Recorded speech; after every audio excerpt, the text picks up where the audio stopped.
Hey guys, before we start the video, I just want to tell you guys that you guys should definitely check out my Discord. If you don't know what Discord is, it's a fun little app where you can basically join different servers for different communities and chat with all different types of people who like the same things that you like. And a while back, I started my own Discord server and I'm really working on trying to get more people involved. And if you're definitely interested in talking to me about different theories or Kingdom Hearts or Remind or anything of the sort, go ahead and look into joining my Discord server. The link in the description will never expire. And with that being said, let's move on with the video.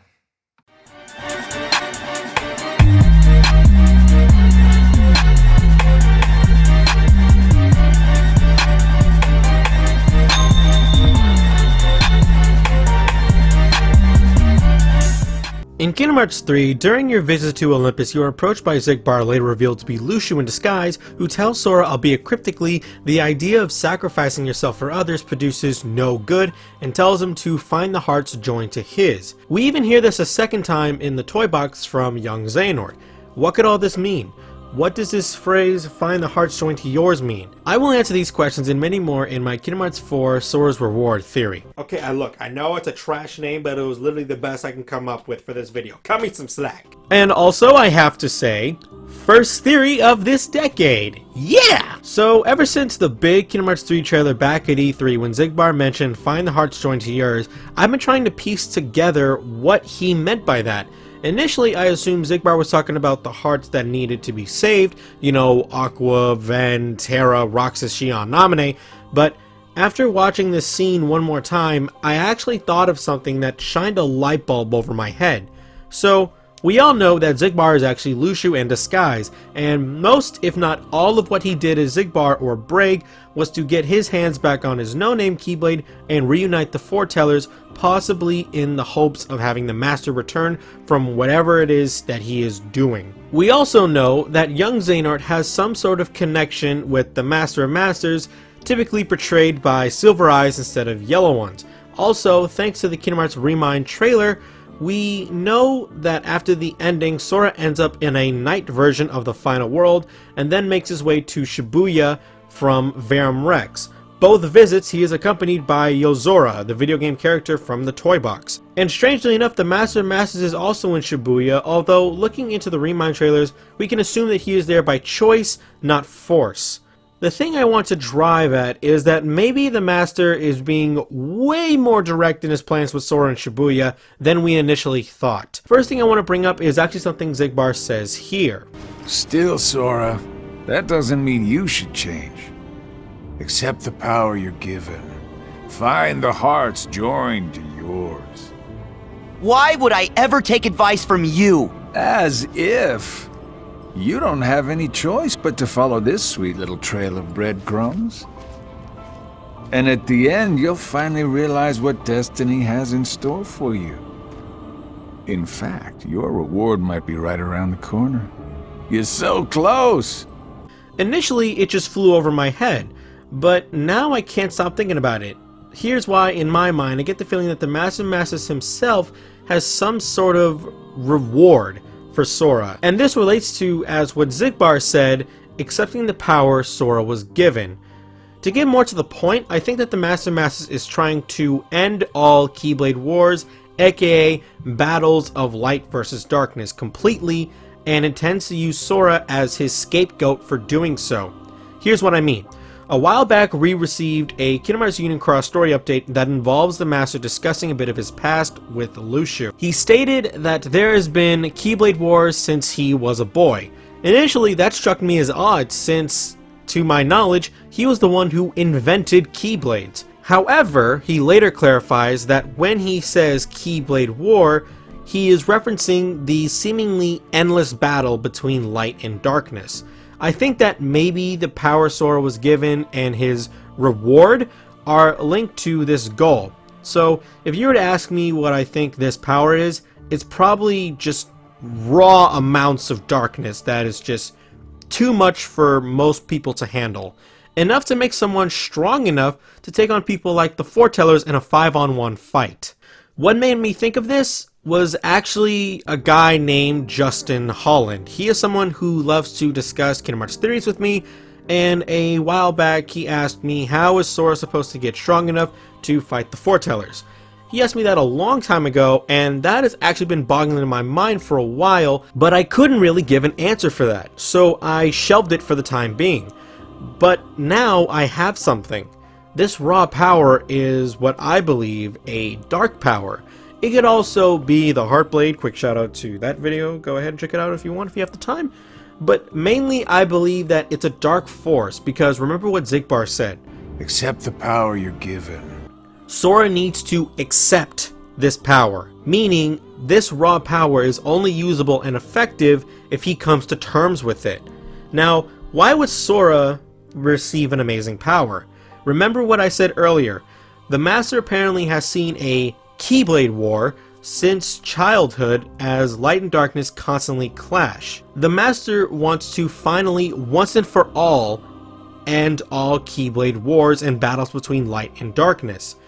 Maybe in order to do so, he needs to completely obliterate the worlds or snuff out either light or darkness.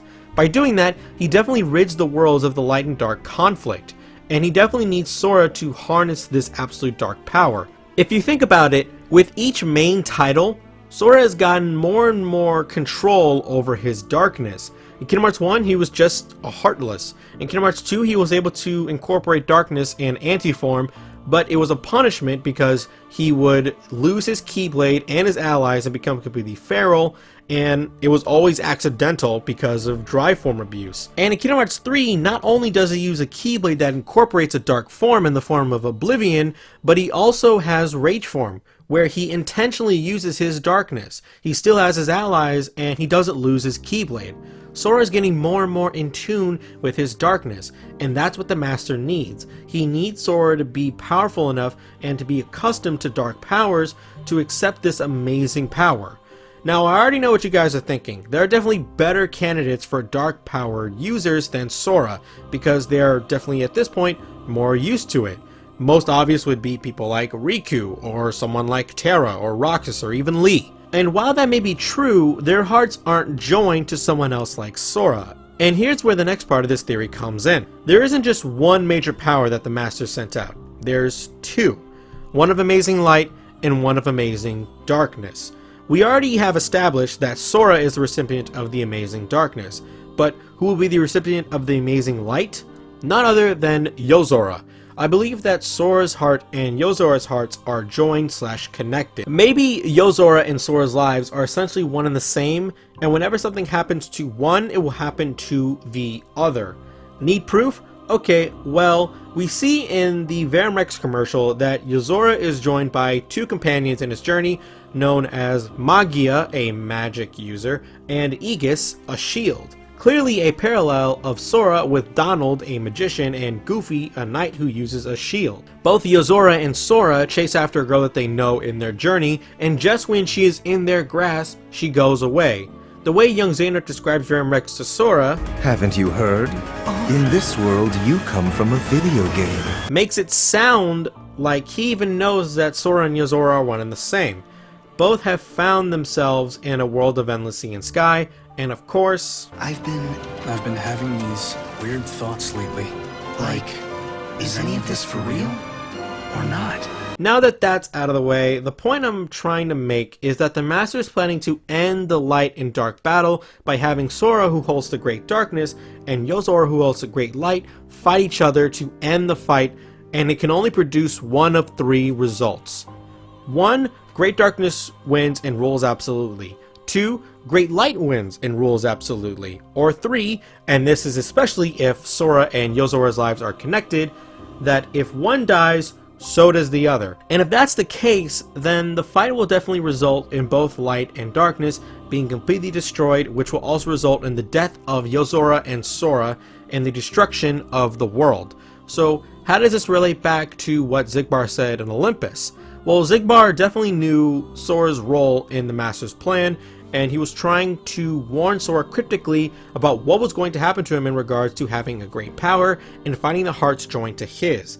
The main thing that sparked this whole theory was looking back at what Xigbar said and relating to what happens later in the game. So then, does having a heart of light come with an extremely good insurance policy?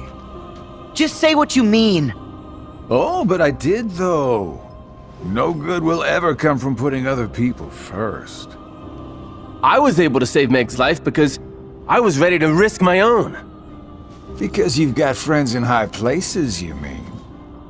Tricks like that don't fly for your average Joe. What do you know? You weren't even there. If you were, you'd admire Herc's courage. I don't admire one guy leaping into danger if it means someone else might have to jump in to save him. You're all just lining up to lose out. Dooming others to take the fall with you. Oh, and you can spare me the usual party line. Yes, hearts are powerful when they're connected. But if you put too much of that power in one place, some of those hearts might end up breaking. Maybe Xigbar was speaking from observation. After all, Yozora and Sora's lives are connected according to this theory, so maybe Yozora was in a similar position where in order to save the girl... Okay, you know what? I'm getting sick of calling this girl just the girl in white, okay? Why don't we just call her Kaio? Because that's ocean in Japanese, and she's clearly a parallel of Kairi, whose name means sea. So anyway, maybe Yozora tried to sacrifice himself, which only resulted in Yozora dragging his allies into the fray of a terrible fate because of his self-sacrificing actions, and needs to be saved along with his friends. So then, that brings up, what about the other foretellers? How are they involved? Do you guys remember what Chirithy said at the end of the last Remind trailer? You yourself will vanish from this world, and without your powers, you can't return to the world you came from. This is definitely explaining how Sora goes back to level 1 in the next game. And it's even worse than in Kingdom Hearts 3, because Sora didn't just lose his strength, he lost his powers, his abilities completely. He is 100% powerless. And that's where the foretellers come in. Maybe their role is to condition Sora to not only help him regain his power, but become even more powerful than he ever has before, all for the sake of being able to accept this great power that the Master has for him. I know what you guys may be thinking. The epilogue suggests that the foretellers will be the main villains, and while yes, to an extent that will be the case in the next saga, the chess game only depicts the final battle at the very end, or specific points in the battle. So it may start with a conflict between Sora and the foretellers and Lucio and the Master, and the first task will be to deal with them, but endgame for this saga will be for Sora to face off against Yozora. So then that begs the question, how will this saga end? Will Sora be the winner and have darkness rule, or will Sora die and allow light to rule, even though Xigbar did say self-sacrifice is always a terrible idea? Or will both die and the world will be destroyed? I think in typical KH fashion, it will be option 4. Sora and Yozora will realize the position that they are both in, and their fight will come to a close, and they will choose to fight together. Light and darkness being completely equal and neither fighting for supremacy against the Master. By doing that, Sora and Yozora will be giving the world a chance to have complete and total equality without one trying to establish dominance over the other. And I know you would still have folks like Maleficent who try to rule the world with darkness, but it won't be a Keyblade War or a battle of light and darkness if a stronger darkness takes out said darkness that is threatening the equality of the world, and vice versa with light. Now, there's one last thing I really want to make sure I make clear. The phrase, find the hearts joined to yours. The 2 times this is stated is by young Xehanort and Xigbar. They say hearts, plural, meaning more than one. So, who are these multiple hearts that are joined to Sora? And I feel like this could be referencing the people that needed to be saved during Kingdom Hearts 3, and let's also assume that it isn't about them. One reason that you can say supports as evidence is that this was prefaced by Xigbar's talk of an amazing power that Sora needs to accept, and 2, this was only stated by Xigbar and young Xehanort, 2 characters we know have a special relationship with the Master. Now I know this isn't clear-cut proof that it isn't talking about them, but again, let's assume that he is not talking about the hearts that needed to be saved during Kingdom Hearts 3. Maybe the phrase, "find the hearts joined to yours," references to not only Yozora, but his friends and loved ones that we see during the Van Rex commercial. Maybe that's why Yozora is in the Night Sky Final World, which I suspect is the place of Purgatory or Final World version of Yozora's universe. Maybe Yozora is using his own powers to make it to the final world, looking for Magia, Aegis, and Kaio, and after running into Sora, probably unaware that he is talking to a parallel version of himself and his eventual equal in a bloody battle, requests help finding his friends. Maybe Yozora will also enlist the help of Riku, and maybe that's why even though we see Yozora approaching Sora and Remind, he also makes his way to Riku during the Kingdom Hearts 3 secret ending. Maybe all of Sora's friends will make their way to Shibuya, like in the Kingdom Hearts 3 box art would suggest, and Yozora will go around and gather them all to bring them together with Sora at the same time that Sora and Yozora will work on helping restore Sora's powers so that he can help bring back Yozora's other friends, and eventually Sora can go back to his own world line.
And with that being said, that is going to do it for the end of this video. I hope you guys enjoyed this. Hope you guys rate, comment, and subscribe. Check out my Twitter and my Twitch. Check out my Discord in the description below.